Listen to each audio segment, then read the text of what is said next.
is the third lecture. So in this lecture we are going to be creating a program to check if the number entered by a user is even or odd. So in the previous lectures we created a hello world program and pushed it to GitHub, and also create the user input program where we inputted the username and we printed the hello user. So let's continue right here. So I think we are done with these two. So let's go back to our editor. We are using PyCharm. So here let's also change the message. So this was the previous hello user. Okay, so here you can, for those of you who need, you can change the name to hello user, but we just used your name is in order to make it more specific and unique. So let's create our new file. Call it odd even.py. So let's go to comment and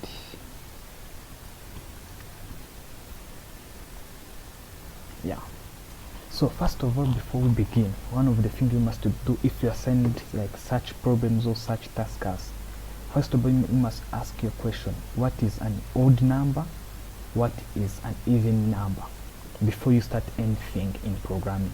So let's say even numbers. As we know, even numbers are numbers that are divisible by 2. That means even numbers must be equal to number that can be divided by 2. So that means that's an even number. For odd numbers are numbers that cannot be divisible by 2.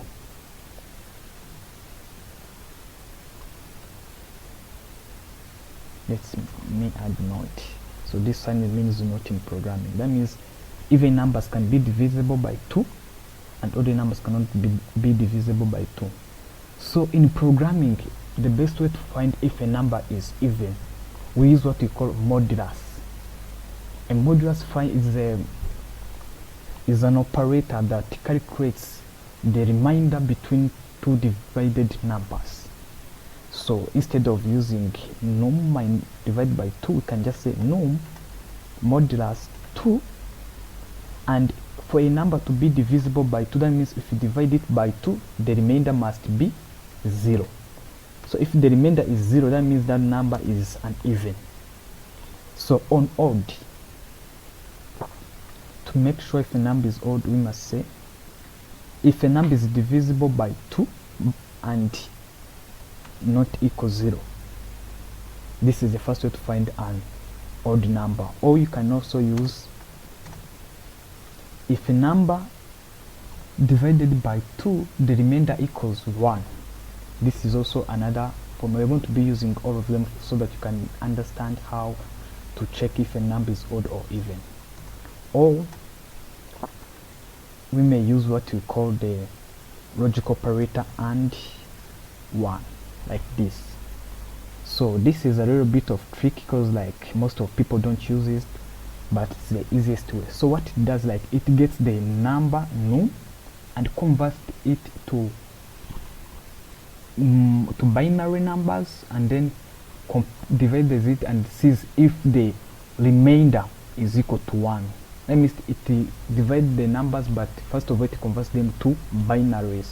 As we know, binaries contain 1 and 0. So if the num we divided the answer, or we got the remainder as 1, then we say it's even. So this is how this works. So you can use any of those. So first of all, we are going to input a number entered by a user. So let's say our variable name, we're going to call it number. You can call it any name. So as we saw in the previous, to input anything in our program, we use input function, and then we add a prompt. Let's say enter any number. So also we are going to be covering what we call like casting or converting the input. By default, this input is taken as a string. When it says string, a string is like a word, like this is a string. even though it's a word or whatever, but this is a string. A string is a combination of characters. So when you talk about a character in programming, it's like one alphabet. So that means we will need to convert this before using it. So we're going to be converting it to integer. So we can just come here and add int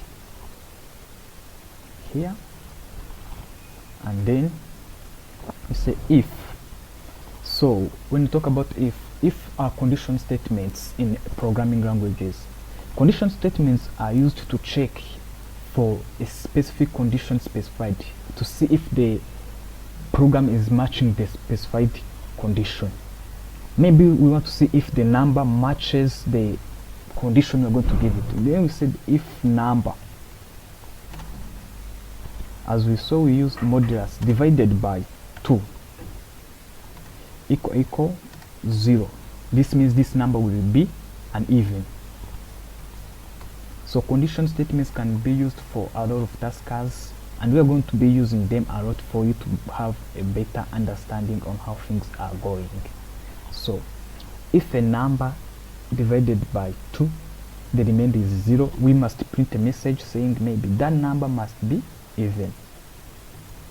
Your one number is even. So we in if conditions. So basically in Python, Python doesn't have a lot of condition statements as other languages. As we know, in C, C++, Java, we have like switch, or we have also what we call the conditional operators, where we use like we said this and we use this to specify a condition. But here in Python we basically use if conditions. So, and if conditions have like different types of using them. So we're going to be using what is called like the nested if. We are going to be using if else. So we just add else and print your number is odd. So what our program will be doing is it will be checking the number entered by a user. If the number divided by 2 equals 0, then the number will be even. If this condition fails, or if this conditions becomes false, then we will come to the else. As I told you, Python is more like English, so it's the same. We just say if a number is divisible by 2, we will print even. Else we just print odd. That means if the entered number will be, maybe let's say the entered number is 5, then this condition will be false. And if the first condition fails, it runs to the second condition given. Because we didn't put any other condition, then it will just come to else. If this fails, print this. So let's try to run it and get more understanding of it. So let's 8 and 2.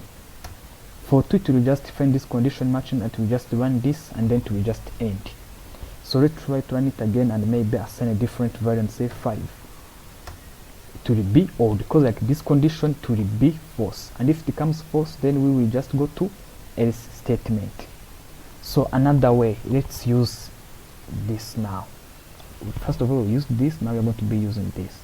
So you can come and instead of saying like this, say not equals 0. So that means if this is not equal 0, instead we'll be printing here odd, and then here we'll be printing even. Let's see how to run. Let's say 2 is even, because this condition will fail, and if it fails, we will see the else statement. So let's maybe enter 5.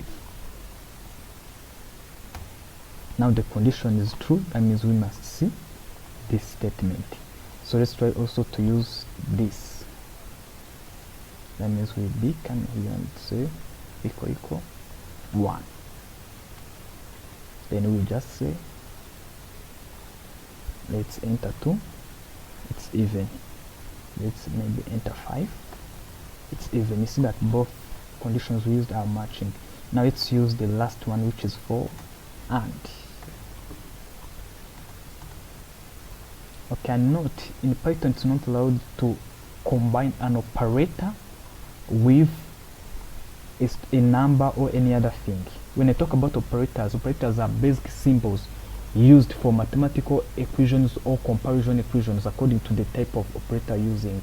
So that means this is an operator and it's marked as an assignment operator. So below in the description you will see a list of operators and how their usage, and you can explore more.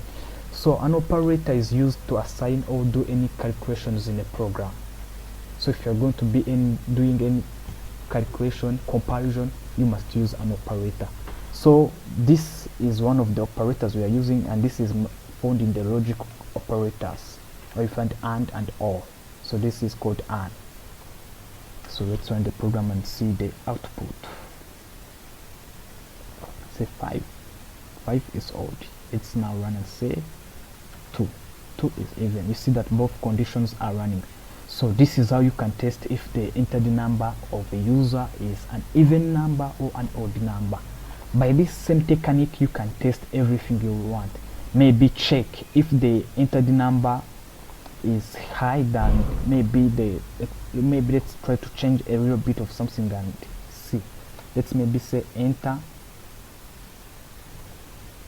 your age, and let's say if number is greater or equal 18, we just tell the user you're allowed to vote. So I'm showing you like how if conditions are used to vote. So this is like a voting system where you enter age and they just tell you if you are allowed to vote or not. Here you are not allowed to vote. And let's save and see what will happen. Then enter 12. You are not allowed to vote because my age is below 18. So let me say 20. 20, you are allowed to vote. So this is like one of the examples where you can use like the if conditions. So if conditions are used basically to limit how the program must run, or to control the flow of the program, which code to be executed on the specific time or specific task. So let's redo our code back and push to GitHub. So our code was like this. So let's set it to run. Oh, it's running well. So then after this we need to push, and we already connected our project to GitHub, so we just come commit, and let's call this odd even. Let me remove maybe this because here it's in committing, so it's a message. It's okay, there's no need of worries. We'll just commit. So you see it's going to commit on hello user and odd even. That means we made some changes in the hello user. That's why it's going to be committing both of them. So let's first check the changes we made.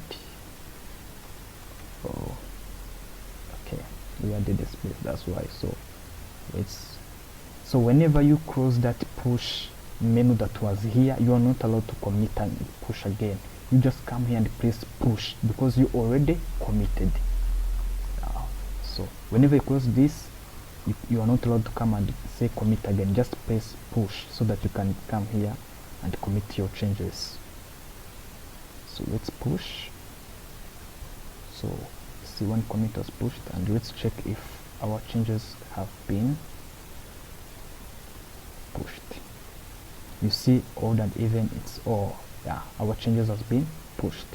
So let's meet in the next video or next lecture where we are going to be creating a calculator in Python.